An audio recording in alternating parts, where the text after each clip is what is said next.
Congress party బీసీలకు 40% పైబడి ఇస్తామని చెప్పింది కాబట్టి ప్రశ్నిస్తున్నారు. ఇవాళ బీసీల మీద ఎందుకు ఇంత ప్రేమ పుట్టుకొస్తుంది అందరికీ? ఇంతగా ఎందుకు ఈ ప్రభుత్వాన్ని క్వశ్చన్ చేస్తున్నారు అనే ఒక ప్రశ్న వస్తున్నది. బీసీల మీద ప్రేమ కదండి, సామాజిక ఆవశ్యకత. ఈనాటి సామాజిక ఆవశ్యకత ఇది ఎవడు పట్టించుకోకపోతే దీని మార్గం ఇంకొక దిక్కు పోతుంది. రాజ్యాంగం ఏం చెప్పిందండి? ఆర్టికల్ 14 ప్రకారం అందరూ సమానం, అందరికీ సమాన అవకాశాలు ఇవ్వాలి. అందరికీ సమాన అవకాశాలు ఇవ్వాలా అనేది ఒక అంశం అయితే, పొలిటికల్ పార్టీని రాజ్యాంగం షెడ్యూల్లో కూడా ఇవాళ పొలిటికల్ పార్టీస్ అనే ఒక పదం వచ్చింది. పొలిటికల్ పార్టీ కూడా రాజ్యాంగ వ్యవస్థలో భాగం, పరిపాలనా వ్యవస్థలో పొలిటికల్ పార్టీలు కూడా భాగం. ఆర్టికల్ 14 అందరు సమానంగా ఉండాలా అనే నిర్దేశం ఏదైతే ఉందో, రాజ్యాంగ నిర్దేశం ఏదైతే ఉందో, అది పొలిటికల్ పార్టీలకు కూడా వర్తిస్తుంది. పొలిటికల్ పార్టీలు పట్టించుకోలేవు. ఇవాళ పరిస్థితి ఇంత దూరం వచ్చింది. ఇవాళ ఈ విషయం ఎజెండా మీదకి వచ్చింది. అనేక సంవత్సరాలుగా బీసీలు వాళ్ళ అస్తిత్వం గురించి, వాళ్ళ పొలిటికల్ అడ్మినిస్ట్రేషన్లో వాళ్ళ స్థానం గురించి, వాళ్ళ భాగం గురించి కొట్లాడుతూ ఉన్నారు. ఇవాళ ఒక అవకాశం వచ్చింది. ఇవాళ దాని మీద ఉవ్వెత్తున లేచి అందరు అడుగుతూ ఉన్నారు. దీనికి ఏ రకమైన ఉద్దేశాలు ఆపాదించడం అని అంటే, ఇంతకన్నా యాంటీ కాన్స్టిట్యూషనల్ యాక్టివిటీ ఇంకోటి ఉండదు. ఎవరైనా సరే వాళ్ళు ఎక్కడైనా ఉండనియండి. నేను సమాజపరంగా మాట్లాడుతూ ఉన్నాను, ఒక పార్టీ పరంగా మాట్లాడట్లే. 62% జనాభా ఉన్న బీసీలకి సీట్లు ఎందుకు ఇవ్వట్లేదు? ఇవాళ కాంగ్రెస్ పార్టీ ఇట్లా ఎందుకు మాట్లాడుతుందనంటే, ఎవరు ఇవాళ ఎమ్మెల్యేలు ఎవరు ఎక్కువ ఉన్నారండి? వాళ్ళ కొమ్ము గాయడానికి. బీఆర్ఎస్లో కూడా వాళ్ళు ఎక్కడైనా సరే వాళ్ళని రక్షించే కార్యక్రమం కాకపోతే, మెజారిటీ ప్రజలు నీ ధనం ఎంత అన్నా ఉండనియండి, ఓటు వాళ్ళ చేతిలో ఉండి ఓటు విలువ వాళ్ళకి తెలిసిన రోజున ఎవరిని ఎక్కడ కూర్చోబెట్టాలి అక్కడ కూర్చోబెడతారు. మా ఓటు మా వాళ్ళే రావాలని వాళ్ళు కోరుకున్న రోజున ఎవరు ఎక్కడ కూర్చోవాలో అక్కడే కూర్చుంటారు. దాన్ని ప్రెసిపిటేట్ చేయాలని అనుకుంటే ఈ రకమైన చిల్లర వాదనలు తీసుకురావాలి తప్ప ఎందుకు లేదంటే, హక్కు ఉన్నది కదా, రాజ్యాంగం హక్కు ఉన్నది. రాజ్యాంగ ప్రకారం పోతేనే అందరికీ క్షేమం. రాజ్యాంగాన్ని కూడా మేము తొక్కేస్తాము, అధికారాన్ని పిడికిల్లో పెట్టుకుంటామని అంటే అయ్యేది కాదు. ఏదో ఒక రోజున, ఇవాళ కాకపోతే ఇవాళ ఫెయిల్ అవుతారు, ఇంకొక రోజున సక్సెస్ అవుతారు. ఆత్మవిశ్వాసం. ఇప్పుడు 30 సంవత్సరాలు అవుతుందండి 50% లోపట్టున రిజర్వేషన్ ఇచ్చి, దాదాపు 30 సంవత్సరాలు అవుతుందా, 40 సంవత్సరాలు అవుతుంది. ఈ 40 సంవత్సరాలలో బీసీలు గ్రామ పంచాయతీ వార్డు మెంబర్ నుంచి జిల్లా పరిషత్ వరకు, మేయర్ల వరకు, చైర్మన్ల వరకు బ్రహ్మాండంగా వాళ్ళు పరిపాలనా అనుభవాన్ని సంపాదించారా? అక్కడి వరకు అయితేనేమో వాళ్ళకి పర్వాలేదు, కానీ ఎమ్మెల్యేలు అయ్యే కాడనే ఎందుకు వస్తుంది ఇది? మీరు అన్నదానికి ముందు ఒక మాట, మీరు 9th షెడ్యూల్ విషయమే తీసుకున్నాం. ఈ ప్రభుత్వానికి 9th షెడ్యూల్ విషయంలో మీరు అడ్వైజ్ చేస్తారు, ఏం చేస్తారు? అదే చేయాలండి, వాళ్ళు చేయాలి. చేస్తే తప్పనిసరిగా అందరూ కూడా సహకరిస్తారు. సెంట్రల్ గవర్నమెంట్ సహకారం ఉండాలి కదా, కేంద్ర క్యాబినెట్ నిలదీయండి. ఇప్పుడు నేను నిలదీయట్లేదండి. మీరు సపోర్ట్ చేస్తారా? ఎందుకు? ప్రతి ఒక్కళ్ళు సపోర్ట్ చేస్తారు. చెప్పినాం కదా సపోర్ట్ చేస్తామని. బహిరంగంగా ప్రెస్ కాన్ఫరెన్స్ పెట్టి, మసూనాచారి గారి ఆధ్వర్యంలో ప్రెస్ కాన్ఫరెన్స్ పెట్టి బహిరంగంగా చెప్పినాం. కేటీఆర్ గారు చెప్పినారు, ప్రతి ఒక్కళ్ళు చెప్పినారు, మా పార్టీగా చెప్పినారు. చిత్తశుద్ధి ఉంటే చేయమనండి, తప్పనిసరిగా సహకరిస్తాము. ఇవాళ మా ప్రయత్నం అంతా కూడా వాళ్ళతో చేపించాలనే కదా. ఉట్టిగానే వాళ్ళని విమర్శిస్తే ఏమొస్తుందండి? ప్రతిరోజు చెప్తా ఉన్నాం, చేయండి ఆయన, మీ వెనకాల మేము ఉన్నాం, మీకు సహకరిస్తాము. ఒక అఖిలపక్షం ఏమనండి, తీసుకుపోమనండి పార్లమెంట్కి, మన కేంద్ర ప్రభుత్వం దగ్గరికి. అఖిలపక్షం వేస్తే పోతాము. మీకు 100 మంది ఎంపీలు ఉన్నారు, మీ 100 మంది కాకుండా ఇంకొక 130 మంది మీతో కలిసి పనిచేసే ఎంపీలు ఉన్నారు. ఇవాళ పార్లమెంట్లో 200 విషయంలో వైఖరి తెలుసు మనకు. కేంద్ర ప్రభుత్వం సుప్రీంకోర్టుకు అఫిడవిట్ సంగతి తెలుసు కదా మీకు. మళ్ళీ సహకరించే అవకాశం ఉంటుందా కాంగ్రెస్ ప్రభుత్వానికి? వాళ్ళు ఓపెన్గానే చెప్తున్నారు కదా, మేము బీసీలకు చేస్తున్నాము అని.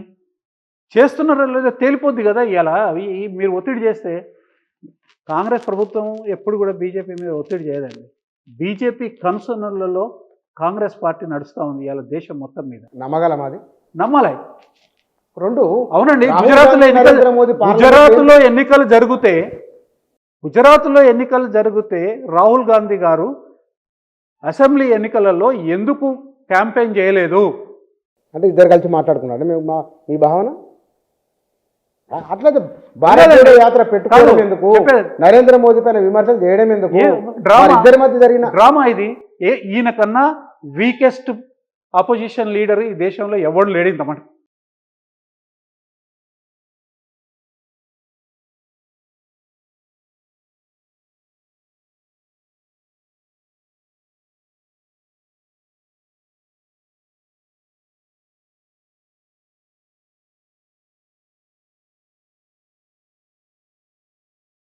సరిగ్గా మనకు 5 ఏళ్ల కింద 4 రాష్ట్రాలు, మూడేళ్ల కింద ఇక్కడ కాంగ్రెస్ పార్టీ ఓట్లను ఫలానా పార్టీ చీల్చింది, అందువల్ల కాంగ్రెస్ పార్టీకి దెబ్బ అయింది.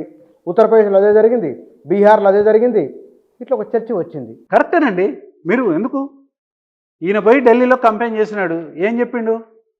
మేము అది చేసినాం, మేము ఇది చేసినాం, పచ్చి అబద్ధాలు మాట్లాడేసి వచ్చిండ్రు. కలాస్ జీరో. ఇక్కడ ముఖ్యమంత్రి పోయి మహారాష్ట్రలో మాట్లాడిండు, జీరో. తర్వాత 11 రాష్ట్రాలకి ప్రజలు కాంగ్రెస్కి అప్పచెప్పినారు గత 11 సంవత్సరాలలో. ఎన్ని రాష్ట్ర ప్రభుత్వాలు మిగిలితే అన్ని గోవాలో పోయింది, పోగొట్టుకున్నారు. కర్ణాటకలో పోగొట్టుకున్నారు, మధ్యప్రదేశ్లో పోగొట్టుకున్నారు, ఉత్తరాఖండ్లో పోగొట్టుకున్నారు, అరుణాచల్ ప్రదేశ్, అది మన ఈశాన్య రాష్ట్రాల్లో పోగొట్టుకున్నారు.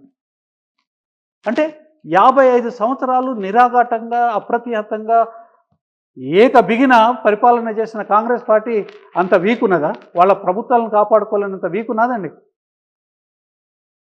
గోవా ప్రభుత్వం కూలిపోతుంటే రాహుల్ గాంధీ గారిని మీరు ఇన్వాల్వ్ కావాలి, మీరు పిలిచి మాట్లాడండి అంటే కనీసం మాట్లాడలేదండి. ఇంకా బయట ఇది ఇప్పుడే ఈ చర్చ మొదలైంది, ఇది బయటకు వస్తుంది. బీజేపీకి కాంగ్రెస్ పార్టీ నాయకత్వం రాహుల్ గాంధీ ఎట్లా తొత్తు కాస్తున్నాడో జనానికి అర్థమయ్యే రీతిలో ఒక్కొక్కటి బయటకు వస్తూ ఉంది. తీవ్రమైన ఆరోపణ కదండి, నిజము. మీరు కాదనండి. గుజరాత్లో ఆయన ఎన్నికల ప్రచారం చేసిండా? పెద్ద మాటలు మాట్లాడుతూ ఉండు కదా నరేంద్ర మోడీ వ్యతిరేకంగా. మరి గుజరాత్కి ఎందుకు పోలేదు? ఇదే క్యాంపెయిన్, ఈ పాదయాత్ర అక్కడే చేయొచ్చు కదా, ఇక్కడ ఎందుకు పోలేదు? ఇక్కడ మునుగోడుకు ఎందుకు పోలేదు? బీజేపీని గెలిపించాలి, అక్కడ బీజేపీని గెలిపించాలా, ఇప్పుడు ఇక్కడ ఢిల్లీలో బీజేపీని గెలిపించాలా? అది అంటే మరి అదేనండి. ఎందుకు చేయాలండి? మన పార్లమెంట్లో ఎందుకు తీసుకున్నారండి? పార్లమెంట్లో పొత్తు ఎందుకు తీసుకున్నారు? అంటే ఇప్పుడు ఈ లెక్కన మీరు పోయిన లోక్సభ ఎన్నికల్లో బీఆర్ఎస్ బీజేపీకి సహకరించింది, పచ్చి అబద్ధం. ఎక్కడ మరి కాంగ్రెస్ అంటే అది కాదు. నేను మీదైతే అబద్ధము, కాంగ్రెస్ నిజమే. నో. నేను క్లియర్గా మీకు వాళ్ళు అవలంబించిన పద్ధతి ఏ రకంగా బీజేపీకి ఉపయోగపడుతుంది అనేది నేను చెప్పినాను. మాకేం ఉపయోగపడిందండి? మాకేం ఉపయోగపడింది? ఎవడన్నా మమ్మల్ని కాల్చుకొని ఇంకొని సాయం చేసే కార్యక్రమం ఉంటుందా? ఇంకోటి కూడా చెప్తా, బీజేపీ కాంగ్రెస్కి ములాఖత్ ఎట్లా ఉన్నది, వాళ్ళు ఇద్దరు కలిసి ఎట్లా పోతున్నారు అనేది. 11 సంవత్సరాలల్లా ఈడీ, సిబిఐ కాంగ్రెస్ పార్టీ నాయకుల మీద ఎంతమంది మీద కేసులు పెట్టిందండి? ఎక్సెప్ట్ శివకుమార్ మీద తప్ప ఎంతమంది మీద పెట్టిండ్రు? చాలా మంది ఉన్నారు. ఎవరున్నారండి చెప్పండి నాకు. ఫలానా వ్యక్తి మీద పెట్టిన కాంగ్రెస్ నాయకులు, కేంద్ర నాయకుల మీద, రాష్ట్ర నాయకుల మీద, ఇంపార్టెంట్ నాయకుల మీద పెట్టిందని చెప్పండి. వాళ్ళ మిత్రుల మీద కూడా అయినా, మిత్రపక్షాల మీద. అంటే ఇద్దరు పార్టీలు ఈ రీజనల్ పార్టీలను అణచివేసే కార్యక్రమం పెట్టుకున్నారు. ఈ రీజనల్ పార్టీస్ మీద మాత్రమే కేసులు పడతా ఉన్నాయి. రీజనల్ పార్టీస్ మీద కేసులు ఎందుకు పడుతున్నాయి? వాళ్ళు బలంగా ఉన్నారు. బలంగా ఎందుకున్నారు? రాష్ట్రాల సమస్యలు కేంద్రానికి, నేషనల్ పార్టీస్కి పట్టింపు ఉండవు అన్న సంగతి అందరికీ తెలిసిన విషయం. కానీ రాష్ట్రాల్లో ఉన్న సమస్యలు రాష్ట్ర ప్రజలకి చాలా కంఠం మీదకి వచ్చిన సమస్యలు అనేక ఉన్నాయి. అట్లాంటి సమస్యలు రీజనల్ పార్టీస్ మాత్రమే అడ్రస్ చేయగలుగుతాయి. అందుకనే రీజనల్ పార్టీస్ పెరుగుతూనే ఉన్నాయి ఈ దేశంలో తప్ప తగ్గట్లేదు. కనబడుతున్నది అది. బీసీల విషయంలో ఏం చేయాలంటారు మరి ప్రభుత్వం? బీసీల విషయంలో ప్రభుత్వం ఒక చట్టాన్ని పాస్ చేసి అఖిలపక్షాన్ని పిలిచి అఖిలపక్షం యొక్క అభిప్రాయాలు కూడా తీసుకొని 42%కి ఒక చట్టాన్ని తయారు చేసి ఆ చట్టాన్ని కేంద్ర ప్రభుత్వం దగ్గరికి పోయి బీజేపీ ప్రభుత్వాన్ని ఒప్పించి తమిళనాడు లాగానే షెడ్యూల్ 9 కిందకి ఆ చట్టాన్ని తీసుకొచ్చి చేస్తే దానికి వీళ్ళకి చిత్తశుద్ధి ఉన్నట్టు, అది